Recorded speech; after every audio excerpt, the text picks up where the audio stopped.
While wrestling isn't entirely on the up and up, the performers who make all this come to life certainly are. Aside from thousands of days on the road and putting their bodies through hell throughout their careers, we also see their personalities beamed right into our homes, and now thanks to the internet, also what's happening behind those scenes. Due to this, we often hear stories of struggles or certain traits that don't sound too kosher and become talking points around the wrestling world. Sometimes this can signal the beginning of an end for a talent as they lose their way, or it can be the start of a delightful redemption.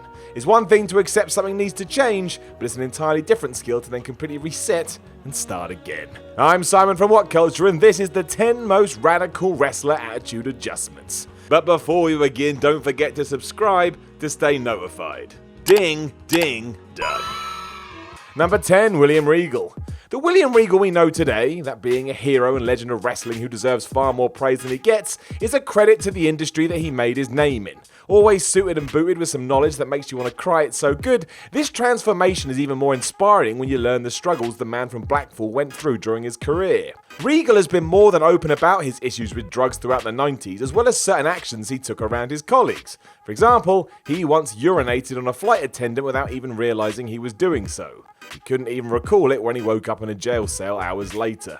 Even though he left WCW in 1998, it was clear he was still finding his way after having that man's man gimmick held under his shoulders. This is why his shift in 2000 was striking. Upgrading his version of the Lord gimmick he had done in World Championship Wrestling, it was enhanced no end by wonderful touches he made thanks to a clear head and awesome experience. The Regal that returned then was the same one that survives to this day, and he is vital to the WWE. And I mean vital. Number 9, Brian James. It's crazy to think that one of the main guys pulling the strings at SmackDown these days is one Brian Road Dogg James. Often found on Twitter getting into it with fans who he doesn't agree with, which I appreciate by the way, James has found himself in a serious position of power despite being completely on the outs with the WWE just over a decade ago. Splitting from the company on bad terms in 2001, BG James found his way to TNA, and boy was he mad at Vince McMahon and Triple H. Re-teaming with his old running buddy Billy Gunn, the two spent most of 2006 calling out this pair as well as Shawn Michaels without pulling many punches. In fact, some of the things would make even the most cynical fan go, what? There were shoot interviews too, which only ran this further into the ground, but clearly James cleaning up his act and apologising was enough to bring him back into the fold. Today he seems like the complete antithesis of a man in the mid-2000s, because that dude did not give one shit. Number 8, Jerry Lawler. For years, Jerry Lawler ran Memphis and was undoubtedly a local hero.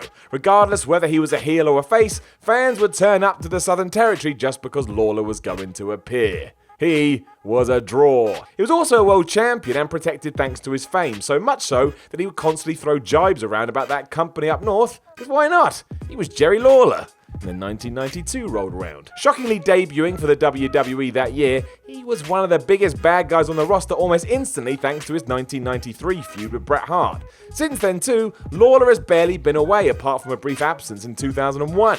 For around 25 years now, the King has been synonymous with WWE, and his voice is associated with one of the hottest periods in pro wrestling history. And isn't that a shift? For as long as he spent dissing the place, he's now been there just as long. Never say never in wrestling. Number 7, Vince McMahon. Vince McMahon probably at one point wanted to kill Eric Bischoff, a genuine thorn in his side. The head of WCW pulled every dirty tactic he could to get one over the WWE, right down to giving their results away live on air. It was an assault McMahon had never had to face so aggressively before, and as we know, the war was most definitely on. This is why on an episode of Raw in 2002, no one would have predicted that the man to step into the newly formed GM position would be Eric Bischoff. The Ultimate Warrior had a bigger shot of stepping into those shoes, but that's what made it so damn shocking. Surprising nearly every wrestler backstage legitimately because there had been no heads up, Bischoff walked onto the Raw stage and hugged the chairman of the board as hell froze over and pigs started to fly. It's always been said that McMahon puts business before anything else, so in that sense his attitude hadn't changed at all, but come on! If this had been put to him in 1998, there's no way you would have expected it. It just wasn't possible. And yet it happened, and it could never unhappen. Number 6, Jake Roberts. Jake Roberts himself has talked about how he thought he was going to die due to his choices. Exposed horribly in the movie Beyond the Mat, the Snake came across as a broken man who worked indie dates in order to afford more drugs. His family was pulled apart, and it was heartbreaking to see a legend of the industry suffering as much as he was. And then DDP arrived on the scene. Pulled back from the brink in 2012, Roberts was rebuilt both physically and emotionally by Diamond Dallas Page, who should probably be knighted at this point. He's literally saved lives. Throughout all this too, Jake lost 50 pounds in weight, overcame his demons, as well as cancer. You could tell how much this had made an impact on him, because when he made a brief return in 2014 for the WWE, he looked better than when he left in 1997. A beaming smile on his face as he teased Dean Ambrose with a python. No, that's not a euphemism. This is a comeback tale like no other, mostly because it's real. Number 5, Kurt Angle. When people talk about Kurt Angle, it's usually one of two things. Either we focus on his incredible wrestling career, or there's the sad struggles he had with drugs. Leaving the WWE in 2006 due to such issues, he sealed a move to TNA where he was just as amazing, but also where such problems escalated. Constantly finding himself on the wrong side of the law and having to go through a tough divorce, there was a period of a few years where it seemed away from the ring nothing could go right for the Olympic gold medalist. If it could go wrong, it did.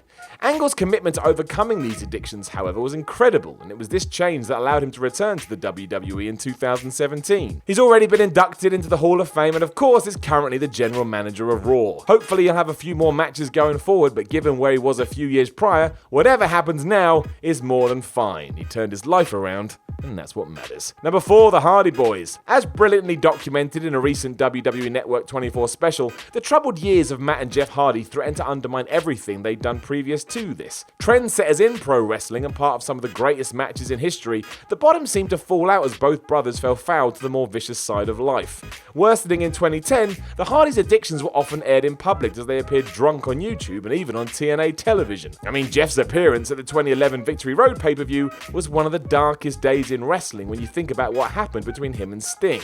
And Matt's numerous DUI mugshots were no fun either. Through grit and determination though, both turned their lives around and rejuvenated their careers by smashing it in TNA before returning to the WWE at WrestleMania 33 in one of the best returns ever. A truly satisfying moment for both the brothers and the fans. They're now veterans of the sport and probably still have a good few more years in them. Wonderful! Number 3, Stone Cold Steve Austin. At one point in time, Stone Cold Steve Austin could do no wrong. An ass kicker both in front of the camera and behind the scenes, Stone Cold feuding with Vince McMahon took things to brand new heights and changed the WWE's fortunes in the process. A stickler for creative and wanting to be satisfied with his character, it would be this attention to detail that would actually trigger a shift in Austin and see him walk out of the company in 2002.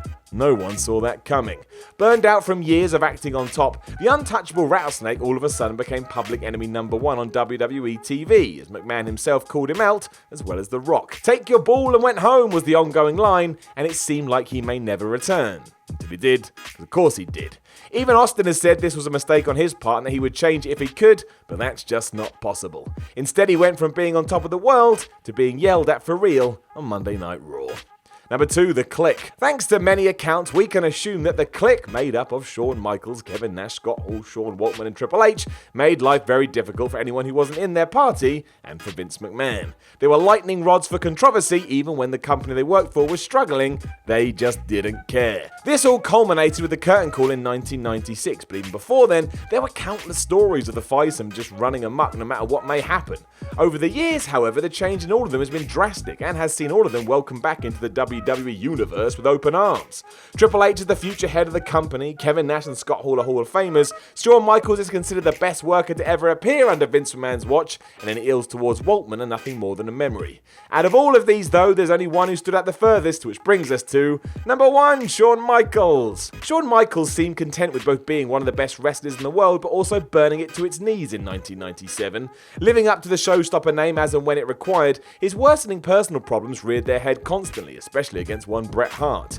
The near-crippling back injury he suffered in January 1998 was seen as the end for HBK, and even then he would have cemented his legacy. The fact he came back in 2002 and seemed to be a different person to boot, well, that changed everything. Spectacularly returning to the ring and having a second half of his career that was probably even better than the first, he exceeded all expectations and is now considered one of the damn best. Think of that. Hey guys, thanks for watching the video. Don't forget to subscribe below, and if you're looking for more content like this, then try a few things that are floating about around my ears. It might be fun. I can't promise it though, but it might be.